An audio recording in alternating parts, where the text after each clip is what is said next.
नमस्ते भारत। आप सभी लोगों के बीच में एक बार फिर से मैं उपस्थित हो गई हूं। निवेदन सिर्फ इतना सा कि इस वीडियो को लाइक कीजिएगा, अंत तक देखिएगा, शेयर कीजिएगा और बेल आइकन को हिट करते हुए मेरे चैनल को सब्सक्राइब कर लीजिएगा।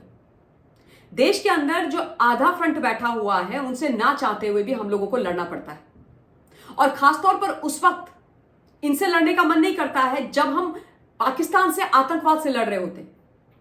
लेकिन जिस प्रकार से ये मां भारती के खिलाफ खड़े होते हैं, हमारी सेनाओं के खिलाफ खड़े होते हैं, देश के प्रधानमंत्री जी के खिलाफ खड़े होते हैं और झूठा फेक नैरेटिव भारत के खिलाफ और पाकिस्तान और आतंकवाद के पक्ष में बनाते हैं, तो फिर इनसे लड़ना, इनको एक्सपोज करना, इनकी मट्टी पलीत करना और इनके असली रंग भारतवर्ष को दिखाना, जनता के सामने रखना भी नितांत आवश्यक हो जाता है। आज मैं आधे फ्रंट के इकोसिस्टम के 3 लोगों की बात कर रही हूं। एक तो पत्तलकार है रविश कुमार, दूसरी गालीबाज प्रवक्ता सुप्रिया श्रीनेत और तीसरी दिल्ली यानी राष्ट्रीय राजधानी की लीडर ऑफ ऑपोजिशन आतिशी मारलेना। अभी कुछ दिन पहले ये जो रविश कुमार है ना, जो यूट्यूब चैनल चलाते हैं पत्तलकार महोदय, वो बड़े ऐसे स्टाइल से खड़े होकर के बोल रहे थे, देश के प्रधानमंत्री जी से यह प्रश्न जरूर पूछना चाहिए कि ऑपरेशन सिंदूर तो ठीक है, लेकिन बीएसएफ के हमारे जवान वीके साहू वापस आएंगे कि नहीं आएंगे? क्या वो पाकिस्तान में ही रह जाएंगे? क्या हमको यह प्रश्न उनसे नहीं पूछना चाहिए? क्या उनको वापस लाने में हम सक्षम हो पाएंगे? यानी ये देश को यह बताने की कोशिश कर रहे थे कि वीके साहू गए, अब वो पाकिस्तान में ही रहेंगे। तो रविश कुमार को मैं ये बता देना चाहती हूं कि रविश, तुम्हारे जो आका थे ना, उनकी सरकार नहीं चल रही है इस देश में इस समय। यह नया भारत है और इस देश के जो प्रधानमंत्री हैं उनका नाम है आदरणीय नरेंद्र दामोदर दास मोदी जी, और 140 करोड़ भारतवासी उनके परिवार के सदस्य हैं। उनको वो अपना वोट बैंक नहीं समझते। समझ गए? कल सुबह एक चपत लगी है रविश कुमार और सुप्रिया श्रीनेत दोनों के चेहरों पर खींच के, यानी तथ्यात्मक चपत लगी है, जब सुबह 10:30 बजे अटारी बॉर्डर से पाकिस्तान से एक गाड़ियों का कॉन्वॉय आया और उसमें हमारे बीएसएफ के जवान भाई वीके साहू सुरक्षित सकुशल पाकिस्तान से भारत लौट आए। यह है आदरणीय मोदी जी की कूटनीति, यह है उनकी डिप्लोमेसी। और फिर गर्व से बोलती हूं कि मुझे अपने प्रधानमंत्री जी पर गर्व है और मोदी जी हैं तो मुमकिन है, वरना पहले हमने ये कभी नहीं देखा था। और रविश कुमार, याद रखना, चाहे इंडियन एयरफोर्स के अभिनंदन हो और चाहे बीएसएफ के वीके साहू हो, पाकिस्तान से मोदी जी के नेतृत्व में हर व्यक्ति वापस आता है। लेकिन आप लोगों को शर्म आनी चाहिए कि आप पाकिस्तान के साथ खड़े हो जाते हो और भारत के साथ नहीं खड़े होते। सुप्रिया श्रीनेत को भी शर्म आनी चाहिए और इन लोगों को जाकर के मिस्टर वीके साहू की पत्नी से सबक लेना चाहिए, उनसे शिक्षा लेनी चाहिए, जिनके पति पाकिस्तान में बंदी थे, उसके बावजूद उन्होंने हिम्मत और हौसला रखा हुआ था और वो लगातार देश पर, देश की सरकार पर, प्रधानमंत्री जी पर, बीएसएफ पर भरोसा बनाए हुई थी। कल जब उनके पति वापस आए और उनसे एक न्यूज एजेंसी ने पूछा कि भाई आपको क्या कहना है, तो उन्होंने बोला कि मैं प्रधानमंत्री मोदी जी को धन्यवाद देना चाहती हूं, मोदी जी हैं तो मुमकिन है। मिसेस साहू ने स्पष्ट शब्दों में बोला कि जब पहलगाम हुआ और हमारी बहनों के सिंदूर आतंकवादियों ने उजाड़े, तो मोदी जी ने ऑपरेशन सिंदूर चलाया और पाकिस्तान में घुस करके उन आतंकवादियों को मटिया मेट कर दिया जिन्होंने भारत की बेटियों के माओं के सिंदूर को उजाड़ा था। और कहती है उसके बाद, उनका बदला लेने के बाद मोदी जी ने मेरे सिंदूर, मेरे सुहाग को वापस लाने का काम किया है, मेरा सिंदूर मुझे वापस दिया है। And I salute Mrs Sahu and shame on these 2 people. इनको शर्म आनी चाहिए, इनको शर्म लिटरली आनी चाहिए। मोदी जी का विरोध करते करते ये लोग देश के विरोध में उतर आते हैं। ये बात समझने की है हिंदुस्तान। इनसे मोदी जी सहन नहीं होते हैं। जानते हैं क्यों? क्योंकि वो 24/7 इस देश के लिए काम करते हैं, इस देश की जनता के लिए काम करते हैं। क्योंकि वो झूठे, मक्कार, भ्रष्टाचारी जो लोग हैं ना, जिन्होंने सिर्फ इस देश का दोहन करा है, दीमक की तरह इस देश की जड़ों में फैल करके देश को खोखला कर रहे थे, उन सबकी वो सफाई कर, इसलिए इनको तकलीफ होती। अब मैं आती हूं अपने तीसरे सब्जेक्ट पर।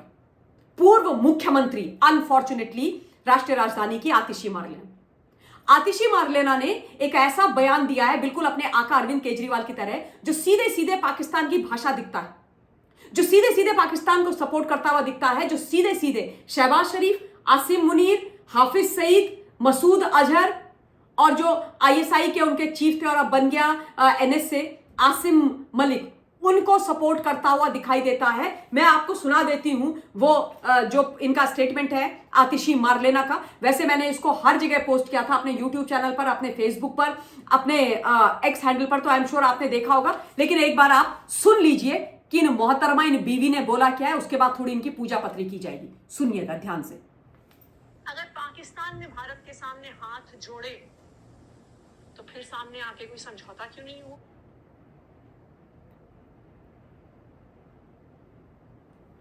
ये बोल रही हैं क्यों पाकिस्तान दुनिया के सामने आके नहीं बोलता, किसी कागज पे साइन नहीं करता, दुनिया के मीडिया के सामने आके नहीं बोलता कि हमने भारत के सामने हार मानी और हमने भारत के सामने हाथ जोड़े? तो प्रधानमंत्री जी, आज पूरा देश ये जानना चाहता है कि अगर पाकिस्तान ने हाथ जोड़े थे तो वो दुनिया के सामने क्यों नहीं कह पाते? समझ रहे हैं आप? आतिशी मार्लेना ये एस्टैब्लिश करने की कोशिश कर रही है कि पाकिस्तान ने हार नहीं मानी, पाकिस्तान ने सीज फायर के लिए हमें कॉल नहीं किया। वो ये कह रही हैं कि हमारे देश की जो सेनाएं हैं, हमारी एयरफोर्स, आर्मी, नेवी और बीएसएफ, वो बेकार हैं, उनके वश का कुछ नहीं है। पाकिस्तान ने उनको हरा दिया, पाकिस्तान के सामने हमारी सेनाएं कुछ नहीं है। प्रधानमंत्री मोदी जी को फ्रंट बना करके आतिशी मार्लेना हमारी सेनाओं पर डाउट कर रही है, उनका अपमान कर रही है, इस देश का अपमान कर रही है, देश की जांबाज सेना का अपमान कर रही है। और यह समझने वाली चीज है, this has got nothing to do with prime minister of Modi. Prime minister Modi ji हमारी सेनाओं के साथ खड़े हैं, यह पॉलिटिक्स नहीं हो रही है, याद रखिएगा आप। यह हमारी सेनाओं पर टारगेट किया जा रहा है। इसका कहने का क्या मतलब है आतिशी मार्लेना का? कि इंडियन एयरफोर्स के जो हमारे फाइटर पायलट्स हैं, हमारे जांबाज सैनिक हैं, उन्होंने घर में घुस करके उनको नहीं मारा। और मैं तो आतिशी से यह पूछना चाहती हूं कि जब देश के आदरणीय प्रधानमंत्री मोदी जी के नेतृत्व में हमारी तीनों सेनाएं पाकिस्तान में घुस करके उनके 9 आतंकी अड्डों को जमीन में, मट्टी में मिला देती हैं, ध्वस्त कर देती हैं, 100 से ज्यादा आतंकवादियों को मार करके 72 हुरों के पास पहुंचा देती हैं, तो आतिशी मार्लेना के दिल में दर्द क्यों होता है?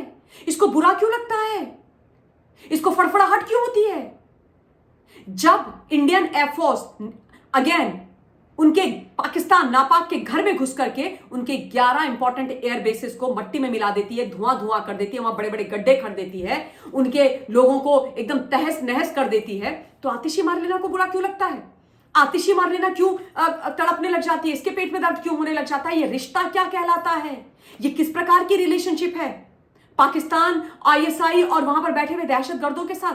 कि उनके पक्ष में आतिशी मार्लेना वही भाषा बोलती है जो वो वहां पर बोल रहे हैं। सोचने वाली बात है ना। एक बात स्पष्ट है, हम जानते हैं कि हमने उनको मारा है, बुरी तरीके से मारा है, पूरा विश्व जानता है। हमने एक एक सबूत दिखाए हैं और हमने वेना इससे इंडियन एयरफोर्स, आर्मी, नेवी ने जो ज्वाइंट ट्राई सर्विस की प्रेस कॉन्फ्रेंस करी थी, उसमें एक एक सबूत, एक एक इमेज दिखाई, और उसके बावजूद आतिशी अगर ऐसे प्रश्न करती है तो शेम ऑन हर।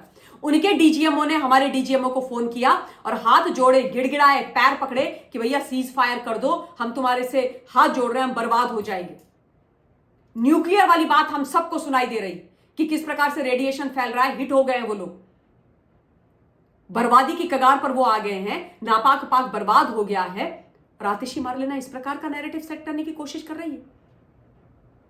और आतिशी मार्लेना को मैं एक चीज और बता देती हूं कि जिन सेना पर तुम उंगली उठा रही हो ना, ठीक वैसे ही जैसे तुम्हारे आका अरविंद केजरीवाल ने सबूत मांग करके सर्जिकल और एयर स्ट्राइक के समय पर उठाई थी, वो वही सेना है जो सरहदों पर अपनी जान को हथेली पर रख करके तुम्हारी भी सुरक्षा करती है, तुम्हारे लिए भी वर्दी पहनती है। जब तुम अपने घर में अय्याशी कर रही होती हो, इतने गंदे घटिया बयान दे रही होती हो, तब भी वो तुम्हारी सुरक्षा में तैनात रहते हैं। और इसलिए मैडम आतिशी मार्लेना, आपको शर्म आनी चाहिए। पर बाय द वे, हिंदुस्तान में ये भी याद दिला दूं, आतिशी मार्लेना का फैमिली बैकग्राउंड ऐसा ही। इनकी जो मदर है, वाहिद whatever her name is, उन्होंने जिसने पार्लियामेंट पर अटैक किया था, उस आतंकवादी के लिए बोला था इसको फांसी मत दो, ये गलत है। तो आतंकियों को बचाना, आतंकियों के पक्ष में खड़ा होना आतिशी मार्लेना और उनके परिवार का इतिहास रहा है। और मुझे दुख होता है कि ये आज लीडर ऑफ ऑपोजिशन है नेशनल कैपिटल के अंदर। मुझे लगता था कि केवल राहुल गांधी एलओपी के नाम पर डिससर्विस देश को कर रहे हैं, पर ये तो उनकी भी अम्मा निकली। आई डोंट नो क्या करेगा भारत अगर ऐसा ऑपोजिशन हमारे पास रहेगा। Really I really want to talk so much, और इनकी मैं खिंचाई करना चाहती हूं, लेकिन मुझे बहुत बुरा लगता है coming from service background, I really cannot stand these statements of these people. This is a pure disservice to Mother India and to all our soldiers. आप उनके इस सैक्रिफाइस, इस विक्ट्री को मतलब इस तरीके से डाउट कर रहे हो फिर से। जिस समय आपने उनको हार पहनाना चाहिए, आपने उनके चरण स्पर्श करने चाहिए, उनको साष्टांग करना चाहिए। हम जीते हैं, हमारी बहुत बड़ी विजय हुई है, हमने घर में घुस करके पाकिस्तान को मारा है। उसकी जीत मनाने के बजाय अपना पॉलिटिकल स्कोर सेटल करने के लिए इस तरीके की घटिया बातें कर रहे हो मोदी जी का नाम लेकर के। शेम ऑन यू भाई, शर्म आनी चाहिए तुमको। जाओ चिनाब में जाओ, पानी ढूंढो चुल्लू भर और उसमें जाकर के हो जाओ।